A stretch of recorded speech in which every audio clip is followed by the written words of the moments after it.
The episode builds on the Black Fog and Pale Rider curse from previous episodes. Francesca Prelati, with her servant and allies, descends into the chaotic dream realm with a massive supply of sweets, exploiting Cerberus's legendary weakness for honey-coated wheat confections. They laugh at Ayaka's readiness and invite her, and others, into a vision. The scene that spreads before them is the end of the Fourth Holy Grail War held in Fuyuki, the bloody conclusion of the battle of heroic spirits, washing blood with blood. Richard the Lionheart, true saber, the wandering king, now witnesses the truth of his deepest longing, the real story of the Knight of Britain, Arthur Pendragon, Artoria. Nostalgic and emotional montages play out with Fate/Zero style fight choreography, showing the tragic end of that war and giving Richard profound insight into the ideal he has chased.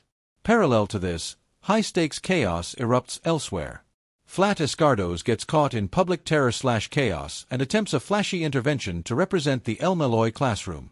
He suffers a shocking death scene, only to revive with magical energy surpassing a typical heroic spirit, highlighting Grail anomalies. Saber, Richard, and Ayaka Sagiu deal with pursuit or escape amid the turmoil. Their bond deepens through heartfelt moments, and Richard showcases rounds of Lionheart in defensive/offensive plays. Sigma makes a bold anti-system declaration, rejecting or challenging the Holy Grail War's rules and advancing toward becoming a servant-like figure himself. Alexander the Great, Iskandar vibes or direct involvement, features in revelations about the dual false/true servant structure. The Dream Realm incursions bleed into reality, Tsubaki's bounded world, Pale Rider elements, Cerberus, police station chaos intensifies, and faction clashes reach fever pitch. Illusions become tangible threats as the false war fully shifts into the true one. The episode ends on a bittersweet note with major escalations and the Grail's instabilities fully exposed. A1 Pictures delivers a visually spectacular and emotionally charged finale. The dream vision sequence of the Fourth Holy Grail War is a standout. Nostalgic Fate/Zero style fight choreography, reanimated montages, and emotional weight as Richard witnesses Arthur's true story. Francesca's sweets-fueled descent into the dream realm adds Narita's signature chaotic humor, comically dangerous swallowing scenes. High Sakuga shines in the monster fights, noble phantasm showcases, and large-scale clashes. Flat's dramatic revival and Sigma's anti-system move provide strong twists, while Richard Ayaka scenes bring genuine heart.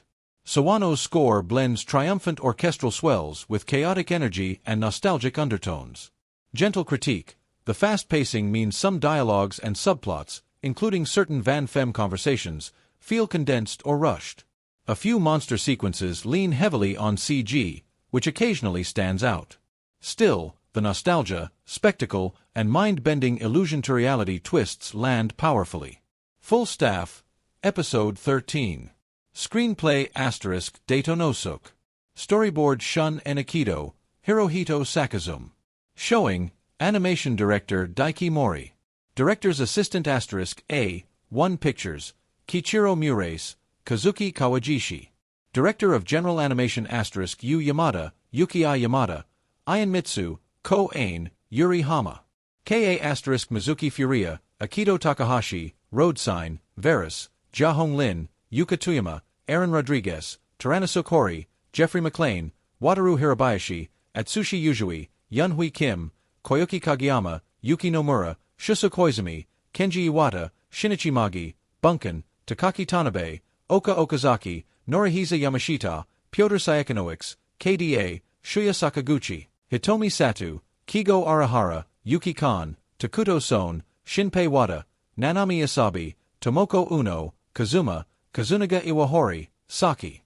Hisamatsu, Luming Huang, Tawa Ben, Nismogo, Arisa Sakino, Ryu Saito, Asumi Ikeda, Ayaka Minashima, Hakuyu Go, Kazuma Tanaka, Nakaya Onsen, Toru Iwazawa, Itsuki Tsuchigami, Hidekazu Ebina, Tatsuya Yoshihara, Toshia Kuno, Kai Shibata. A1 Pictures * Miyuki Ishizuka, Tetsuya Akutsu, Kuki Norioka. R.Animation * Uun Lu. AL Studio * Madeline J. Episode 13 earns a strong 9.3/10.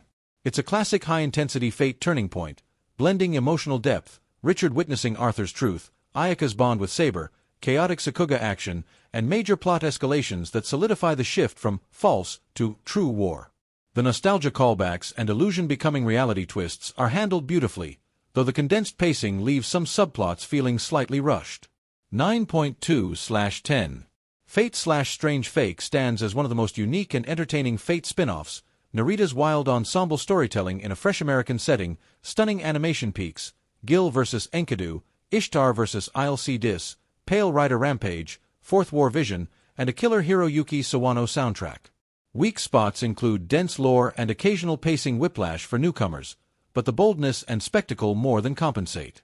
Sugalite***, very likely for 2027 to 2028 with A1 Pictures returning. Remaining novel material offers plenty of fuel: post-Snowfield Fallout, Sigma's full transformation as Living Lancer, Ayaka's deeper origin, the Jester/Assassin arc, more Clock Tower classroom chaos with Waver, and escalating True vs. False Grail conflicts. Hopes include tighter pacing, more breathing room for character moments, and an even bigger Sakuga budget for the remaining major fights. Risk: if physical sales disappoint, it could shift to OVAs instead of a full second season.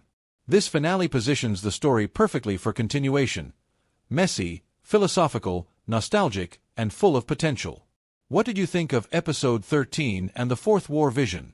Hyped for S2, or hoping for more OVAs first? Another round while we wait for official announcements?